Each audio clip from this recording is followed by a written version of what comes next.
ಎಲ್ಲರಿಗೂ ನಮಸ್ಕಾರಗಳು. ಪ್ರಗತಿಪಥ ಪಾಠಶಾಲೆ ಯೂಟ್ಯೂಬ್ ಚಾನಲ್ಗೆ ಎಲ್ಲರಿಗೂ ಸ್ವಾಗತ. ಈ ಒಂದು ವಿಡಿಯೋದಲ್ಲಿ ಛಲ ಮನೆ ಮೆರೆವೆಂ 10ನೇ ತರಗತಿ ಕನ್ನಡ ಪಠ್ಯಪುಸ್ತಕದ ಅಭ್ಯಾಸದ ಪ್ರಶ್ನೋತ್ತರಗಳನ್ನು ಈ ವಿಡಿಯೋದಲ್ಲಿ ತಿಳಿಸಿಕೊಡುವಂಥ ಪ್ರಯತ್ನವನ್ನು ಮಾಡಿದ್ದೇನೆ. ಈ ಒಂದು ವಿಡಿಯೋ ಶಿಕ್ಷಕರಿಗೆ, ವಿದ್ಯಾರ್ಥಿಯ ಪೋಷಕರಿಗೆ ಹಾಗೂ ಸ್ಪರ್ಧಾರ್ಥಿಗಳಿಗೆ ಉಪಯುಕ್ತವಾಗುತ್ತದೆ. ಪದ್ಯ ಛಲ ಮನೆ ಮೆರೆವೆಂ. ಕೃತಿಕರರ ಪರಿಚಯ. ಕವಿಯ ಹೆಸರು ರನ್ನ. ಕಾಲ ಸುಮಾರು 949.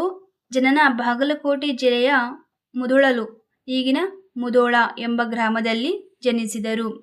ತಂದೆ ಜೀನವಲ್ಲಭ, ತಾಯಿ ಅಬ್ಬಲಬ್ಬೆ. ಆಸ್ಥಾನ ಈತನು ಚಾಲುಕ್ಯ ದೊರೆಯಾದ ತೈಲಪನ ಆಸ್ಥಾನದಲ್ಲಿ ಇದ್ದನು.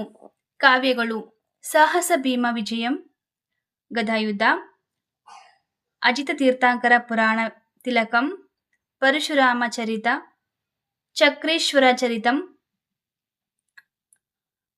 ರನ್ನಕಂದ ಎಂಬ ನಿಘಂಟನ್ನು ಬರೆದಿರುವುದಾಗಿ ತಿಳಿದಿದೆ.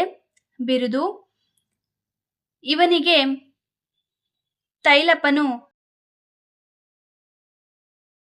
ಕವಿಚಕ್ರವರ್ತಿ ಎಂಬ ಬಿರುದನ್ನು ಕೊಟ್ಟನು.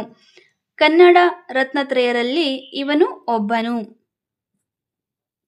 ಹಾಗೆ ಅಭ್ಯಾಸದ ಪ್ರಶ್ನೋತ್ತರಗಳು.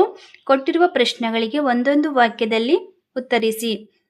ನಿಮಗೆ ನಮಸ್ಕರಿಸಿ ಹೋಗಲು ಬಂದನಷ್ಟೆ ಎಂದು ದುರ್ಯೋಧನ ಯಾರಿಗೆ ಹೇಳುವನು?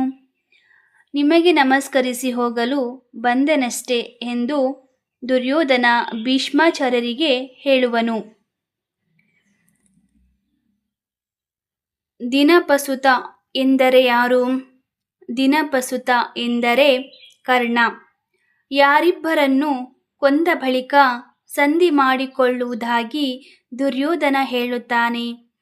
ಅರ್ಜುನ ಮತ್ತು ಭೀಮ ಇಬ್ಬರನ್ನು ಕೊಂದ ಬಳಿಕ ಸಂಧಿ ಮಾಡಿಕೊಳ್ಳುವುದಾಗಿ ದುರ್ಯೋಧನ ಹೇಳುತ್ತಾನೆ.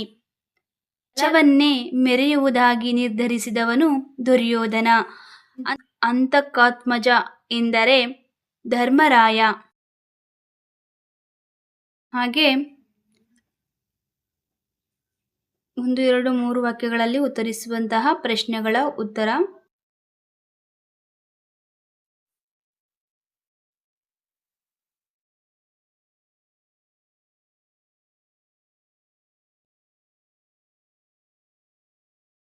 ಹಾಗೆ ಪಾರ್ಥ ಭೀಮರ ಬಗೆಗೆ ದುರ್ಯೋಧನನ ಅಭಿಪ್ರಾಯವೇನು?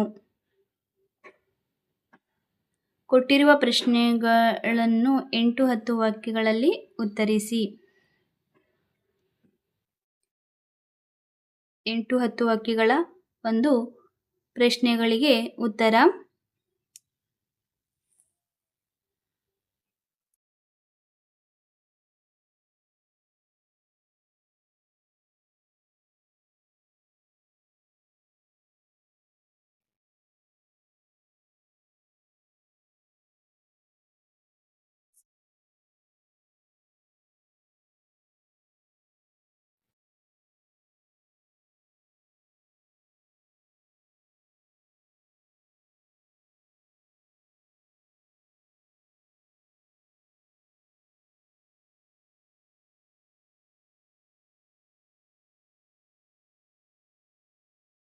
ಅದೇ ರೀತಿಯಾಗಿ 8-10 ವಾಕ್ಯಗಳ ಪ್ರಶ್ನೆಗಳ ಉತ್ತರ.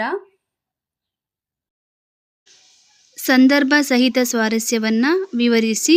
ಈ ಸಂದರ್ಭ ಸಹಿತ ಸ್ವಾರಸ್ಯದಲ್ಲಿ ಆಯ್ಕೆ, ಸಂದರ್ಭ ಮತ್ತು ಸ್ವಾರಸ್ಯ ಈ ರೀತಿಯಾಗಿ ನಾವು ಉತ್ತರವನ್ನು ಬರೆಯೋದ್ರಿಂದ ಪರೀಕ್ಷೆಯಲ್ಲಿ ಅತಿ ಹೆಚ್ಚಿನ ಅಂಕವನ್ನು ಗಳಿಸಬಹುದು.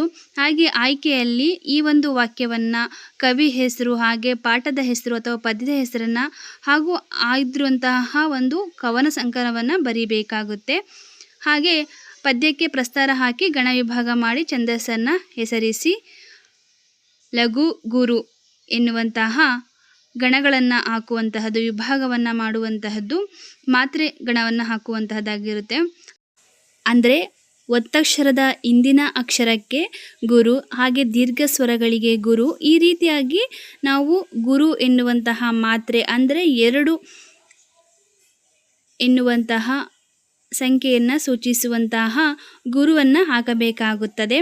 ಹಾಗೆ ಸ್ವರ ಹಾಗೆ ಇರುವಂತಹ ಅಕ್ಷರಗಳಿಗೆ ನಾವು ಲಘು ಎಂದು ಸೂಚಿಸಬೇಕಾಗುತ್ತದೆ. ಹಾಗೆ ಇಲ್ಲಿ 4 ಭಾಗಗಳಾಗಿ ಮಾಡಿದಾಗ ನಾವು ಕಂದಾ ಪದ್ಯ ಅಂತ ಗುರುತಿಸಲಾಗುತ್ತದೆ. ಹಾಗೆ ಕೊಟ್ಟಿರುವ ಪದ್ಯವನ್ನು ಪೂರ್ತಿ ಮಾಡಿ ಕಂಠಪಾಠ ಮಾಡಬೇಕಾಗುತ್ತೆ.